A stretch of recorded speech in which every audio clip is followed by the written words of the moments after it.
دوستو، جیسا کہ آپ کو معلوم ہے کہ تبلیغی جماعت کے دو گروپ ہیں، ایک شورا والوں کا ہے اور دوسرا جو گروپ ہے وہ امارت والوں کا ہے۔ اب سوال یہ ہوتا رہتا ہے، لوگ یہ پوچھتے رہتے ہیں کہ ہم کن کو مانیں، شورا والوں کو مانیں یا امارت والوں کو، مرکز نظام الدین والوں کو مانیں، کس کو مانیں؟ تو دیکھیے، ایسا ہے، تبلیغی جماعت کے جو کام مولانا الیاس رحمۃ اللہ علیہ نے اس کے شروعات کی تھی، تو اس میں اب پھوٹ ڈالنے والے کچھ حضرات بھی پیدا ہو گئے ہیں۔ تو اب جس طرح مولانا الیاس صاحب رحمۃ اللہ علیہ نے اس کام کو انجام دیا، جس طرح وہ کرتے تھے اور جس طرح لوگوں کو حکم دیتے تھے کہ یہ اس طرح سے کرو، تو اس کی روح اب نکلتی جا رہی ہے۔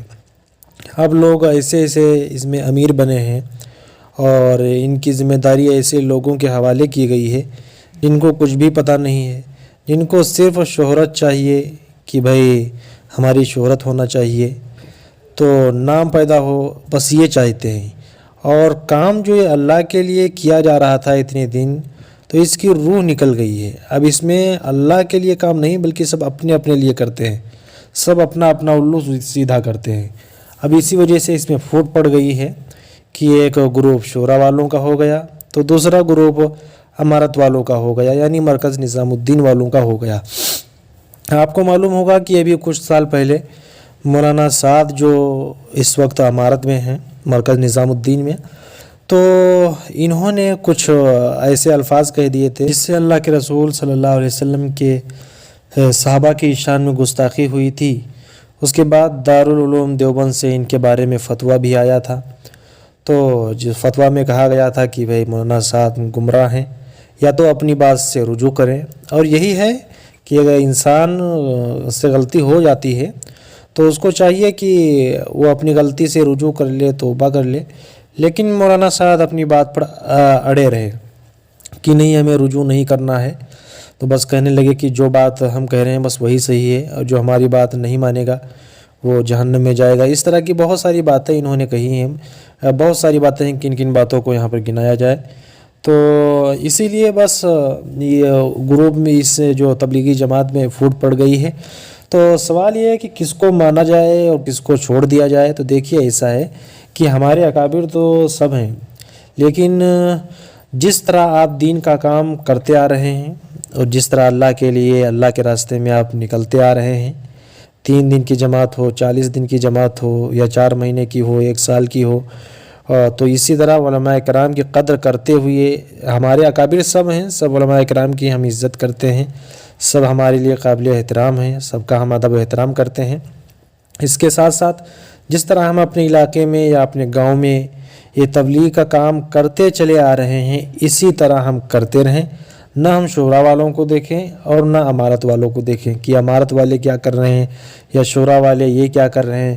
اگر ان کو دیکھا جائے گا تو امت میں جوڑ کبھی بھی نہیں آ سکتا، امت میں کبھی جوڑ نہیں آ سکتا، کیونکہ امارت والے کہیں گے ارے یہ تو شورا والے ہیں، شورا والے کہیں گے یہ تو امارت والے ہیں، تو وہ ان سے نفرت، وہ ان سے نفرت۔ اور پھر ہم جو دین کی دعوت دینے جاتے ہیں، یہ کس چیز کی دعوت ہے بھائی؟ یہی تو دعوت ہے کہ ہاں، آپس میں پیار محبت کے ساتھ رہنا۔ اگر ایک بھائی کے دل میں رنجش ہے، کسی بھائی سے تکلیف ہے، تو اس کو دور کرنا، یہی تو تبلیغ ہے اور یہی ہمارا کام ہے۔ تبلیغی جماعت کا یہی کام ہے۔ مولانا الیاس صاحب رحمۃ اللہ علیہ نے جو یہ کام شروع کیا تھا، تو اس کا مقصد یہی تھا کہ جو 2 مسلمان بھائی آپس میں لڑ رہے ہوں یا ایک دوسرے کے دل میں کسی کی بغض ہو، کسی سے نفرت ہو، تو ہم ان کو دور کریں، اور یہی اصل تبلیغ ہے۔ تو یہ سب چھوڑ دیں، امارت و شورا، اور امارت و شورا کے چکر میں اگر پڑتے ہیں تو یہی ہے۔ اس دور میں آپ دیکھ رہے ہیں کہ امارت والے کہیں دیکھو شورا والوں کو مار پیٹ رہے ہیں، وہ ان کو برا بھلا کہہ رہے ہیں۔ اور اگر تو کوئی جماعت جاتی ہے کسی مسجد میں، تو سب سے پہلے یہی سوال ہوتا ہے، ہاں بھائی بتاؤ، شورا سے آئے ہو یا امارت سے؟ اگر کہہ دیتے ہیں کہ ہم شورا سے آئے ہیں تو ان کو بھگا دو، ان کو بھگا دو، اور اگر امارت سے آئے تو ان کو رکھ لو۔ تو یہ کیا بات ہوئی بھائی؟ وہ بھی دین کا، اللہ کا پیغام پہنچانے وہ بھی آئے ہیں، دین کی خدمت کی نیت سے وہ بھی آئے ہیں، دین سیکھنے کی نیت سے امارت والے بھی آئے ہیں، شورا والے بھی آئے ہیں۔ پھر اپنی مسجد سے ان کو کیوں بھگایا جا رہا ہے؟ اور پھر مسجد سے بھگایا جا رہا ہے، مطلب بہت افسوس ہوتا ہے۔ تو یہ جو چیز پھیلی ہے ہمارے اندر کہ ہم شورا اور امارت کو لیے بیٹھے ہیں، تو پھر تبلیغ کیوں کر رہے ہیں؟ اپنا نام اپنا دکھاوا کے لیے کچھ بھی کریں، لیکن تبلیغ کیوں کر رہے ہیں؟ پھر تبلیغ کرنے کا مقصد یہی ہے کہ آپس میں ہم پیار و محبت کے ساتھ رہیں، اور جو بھی نفرتیں ہمارے دل میں ہیں ان سب کو ہم نکالنے کی کوشش کریں۔ یہی تبلیغ ہے، اصل تبلیغ یہی ہے۔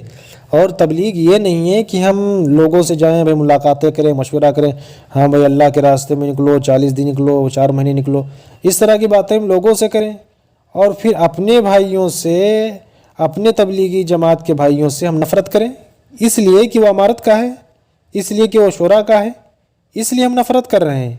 تو ہمیں اور آپ کو چاہیے کہ یہ تمام چیزیں نکالیں، اور یہ جو دین کا کام کر رہے ہیں جس طرح بھی کر رہے ہیں اس طرح آپ کریے، جس طرح سے کام ہوتا آ رہا ہے اسی طرح کریے، نہ شورا کو دیکھیے نہ امارت کو دیکھیے بس۔ اور اللہ سے خاص طور سے دعا کرتے رہیے کہ اللہ تعالی ہم سب کو دین کی خدمت کرنے والا بنائے، دین پر عمل کرنے کی توفیق عطا فرمائے۔